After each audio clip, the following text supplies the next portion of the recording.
Okay, YouTube, it's time for another little update on the Powerstroke. Haven't touched the bed yet. It's Tuesday afternoon, March 12th, almost 7. Thank goodness for that daylight savings time is finally kicking in. We have some daylight now. Nice looking day, but it's cold and chilly out here. Had some warm weather over the weekend. Got quite a bit done over the weekend.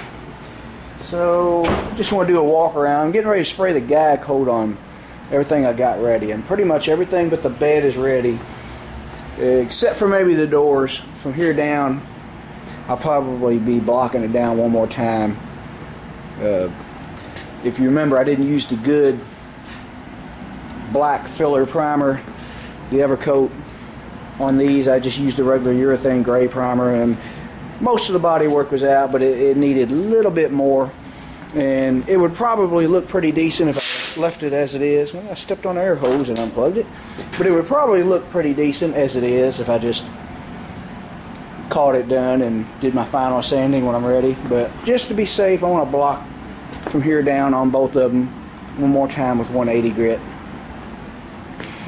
I just got another gallon of that Evercoat in. I had ran out when I used this. I didn't really build it up as high as I did the other stuff, but it'll probably be high enough. And just want to be sure, block it down one more time. Better safe than sorry.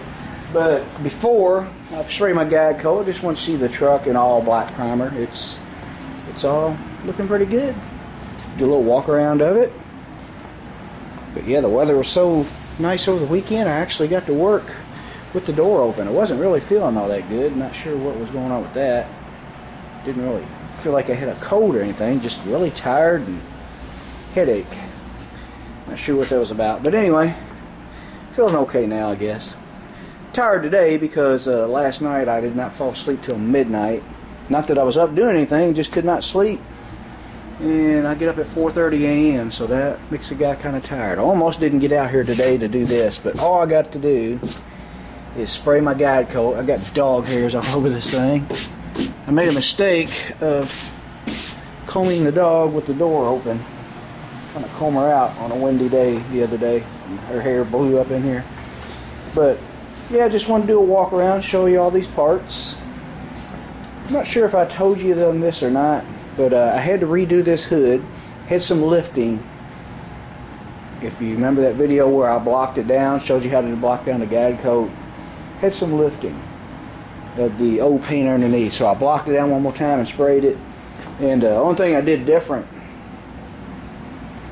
was, I guess, blocking it down with the sealer primer on it helped. But the one thing I did do different, I didn't rush through the spraying like I did when I sprayed this hood the first time with the black primer. I waited like 10 to 15 minutes between each coat, as you would with paint. Let it tack up.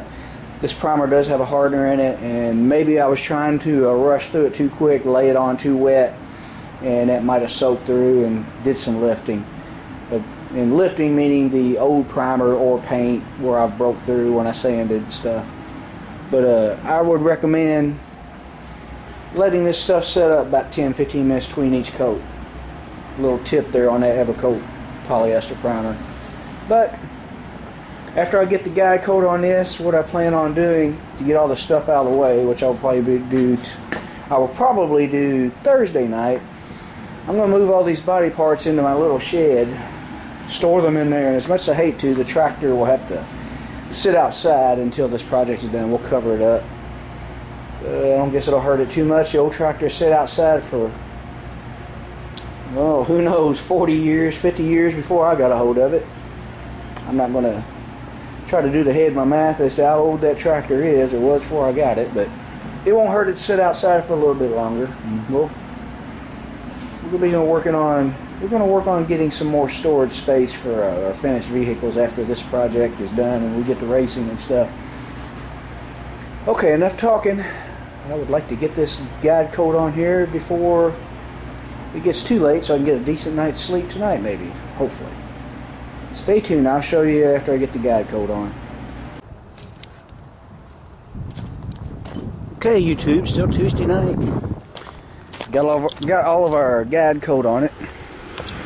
Much I hate to do it. It looked a lot better in black primer, didn't it? But it's okay. We know what the guide coat's for, so we can sand it all off. But it's all done. I think I mentioned in an earlier video you'd be better off to use red, and I still mean that. I would still recommend it, but the reason I used the gray is because I want to get rid of this old lacquer primer, and that's what I use for my guide coat. I don't really have much use for it anymore. I like this stuff here, so yeah, it'd be a good way to use it up. I sprayed it a little heavier than I usually would a guide coat, so hopefully it'll be easier to see, and it'll all work out good. Good way to get rid of some old primer or paint that you don't want.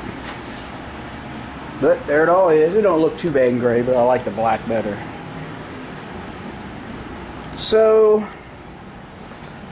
I guess what's up next? What is up next is we're gonna move all these body panels out of here, put them in the shed. We're gonna have to move the tractor outside, cover it up, and yeah, we're gonna get that bed in here. Tear all this old dirty dusty plastic off of the truck, and hopefully when it's nice, it's going to get nice soon. I'm sure we're going to have a lot of rainy days here this time of year, middle of March, but hopefully we'll have some nice enough afternoons to be able to just pull this truck outside and work on the bed in here. I would like to work on it outside, but I already got a mess in here, and you know how that goes when you try to work on stuff outside. The rain and the weather usually works against you every time you get a chance to work on it. It's raining or too cold or something, especially this time of year. You don't know what it's going to do. So, make a long story short, we'll just get the bed in here. All this stuff will be out of my way, be sitting in there waiting. And like I said, everything's ready except for the bed, and on these doors I'm going to block sand this part right here. I'll just wait a week since it's getting warmer now. That should give it plenty of time to cure, and hopefully that will be all that. Then I will give it about 3 or 4 coats of the Evercoat, give it another guide coat just from here down, and it all ought to be ready except for the bed. We got a lot of work to do to the bed. Would show you, but it's dark out. We'll continue this video for the later on this week after we get a chance to get some more done. Stay tuned. Alright YouTube, it's Thursday, March 14th, and you know what's next. Gotta get all them parts out of there and in here, get the tractor out of here, and hopefully we can pick up the bed and set it in the garage. Use the hoist, do that, and I guess we'll have to cover up the poor old tractor and leave her outside. I guess we'll start this video, or this part of the video off. This is all going to be one video, forgot about that, with the cold start. See how she does.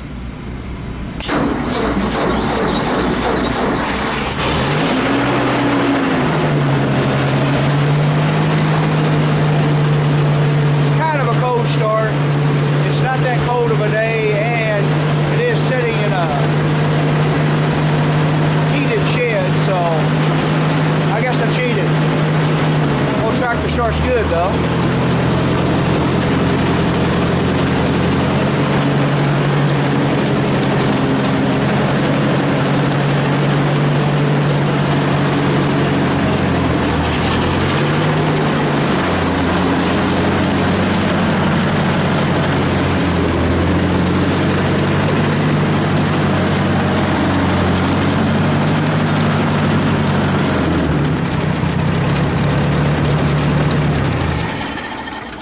Alright, shut her off right away here. We'll start moving some body parts in here.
my hat on. Got cold out here again.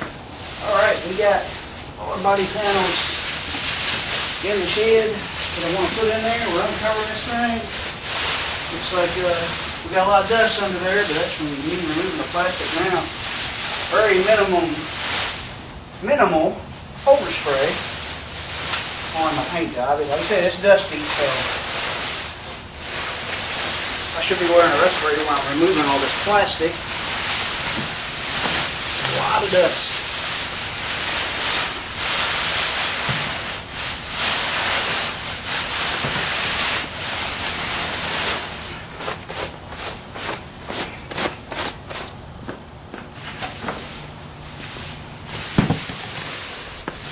Yeah.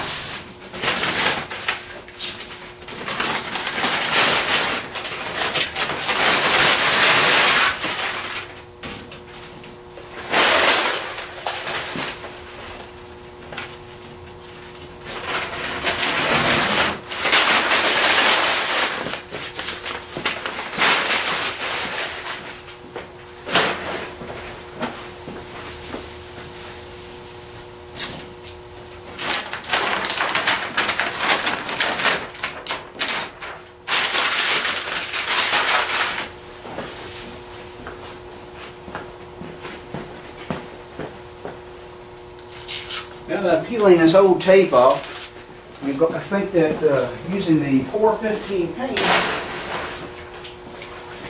on that lip that holds the weather stripping, if you remember back in my earlier videos, I talked about doing that. I think that was a good idea because this masking tape has been on here for a long time, even though it's good blue masking tape for painting, and it's been wet.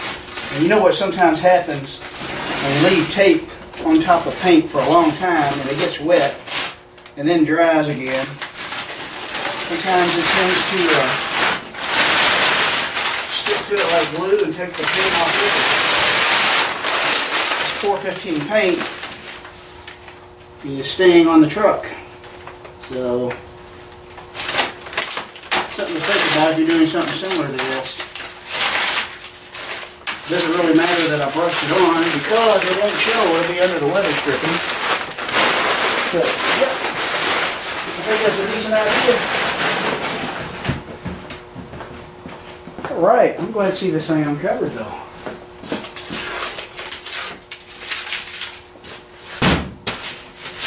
There's still some plastic under that. So I gotta take all this off. It's just way too dusty for painting. Like I said, I want to be able to move this truck in and out. Alright, stand back a little bit. There it is, all unwrapped. Didn't get too dirty inside. It was already dirty. But see where any overspray got in here or anything? I had a few holes in my paper, and I was a little worried about that back when I was spraying the last of the black and guide coat, the gray. But the keys are in it. I have not charged the batteries, and I'd have to go back and look at my videos to see the last time I started this thing. But it hasn't been started in, I guess, several months. Let's see what she does. Like I said, the key's been in it all along. Let me see. Let me hold this camera with a different hand.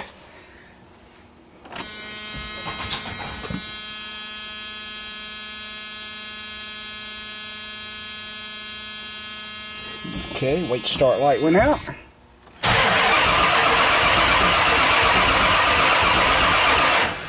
We have a check engine light. Don't know what's up with that. Everything was fine when I... There she goes.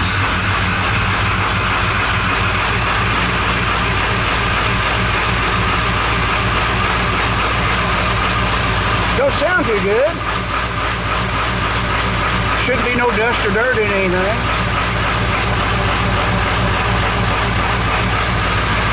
There it goes. I'm not sure what was up with that. She did not want to fire though, did she?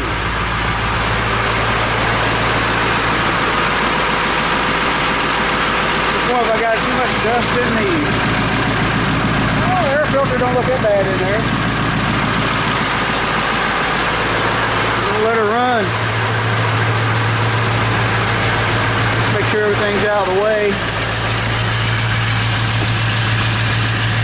It didn't act like that before, but it's just been sitting here for a very long time. Battery could be weak. That might cause all that, making everything not work very good. The battery hasn't jumped up yet. I'm most afraid to pull it out and shut it off.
Sounds okay now. I'm not sure why.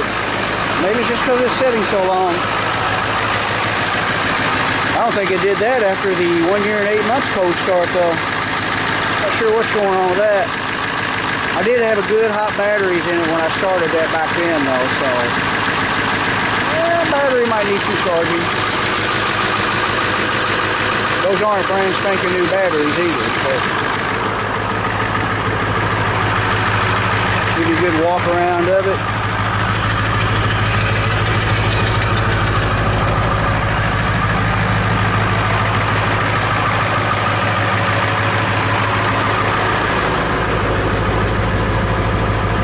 It looks like the battery's up, at least it's charging.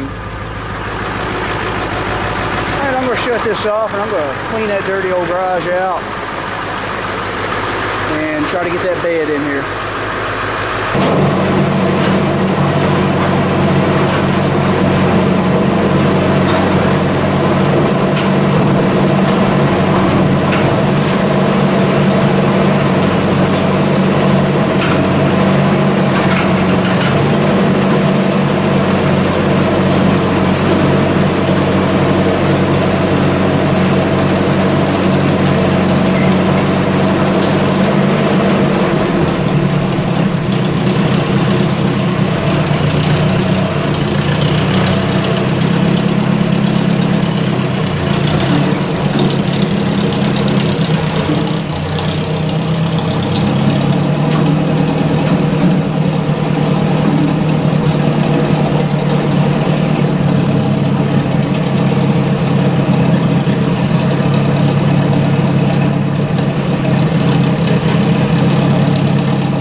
I'm kind of come to the conclusion that those batteries are kind of low. Even after it's good and warmed up, it didn't want to. It turned over slow. It wasn't super stubborn. I mean, it started right up, but you can tell batteries are low. And these diesels are picky about having a hot battery, good starter and all that. But put a charger on and see how it starts tomorrow. But anyway, this is what I wanted to do today. Get all them body panels out of the way, get the garage cleaned up. It's not spotless clean, ready for painting or anything, but we're not ready to paint anyway. But here's the bed. We got a lot of work to do. A lot of dents, stuff like that. And the plan is, when it's not raining, truck will go outside while I work. If it is raining and I really want to get some work done, we're going to cover the truck up, put it on wheel dollies, and shove it over out of the way. Make as much room as we can. Do whatever we have to do to get a little progress done on this thing every day. That's what it takes when you do a big job like this and work a full-time job. Especially one that requires you to be on an occasional weekend. I guess it could be a lot worse, but I know a lot of people work a lot more hours than I do, but you know, I just would rather be out here on my weekends. That's all I got to say about that. But anyway, thanks for watching. I'm going to put up all these concrete blocks, stack them somewhere. I don't know how long this video is going to be. I may have to break it up. I'm not sure. We'll see after I get all everything edited and everything. Anyway, enough talking. Thanks for watching. Hope you enjoyed this video, and stay tuned for more dent repair on the bed.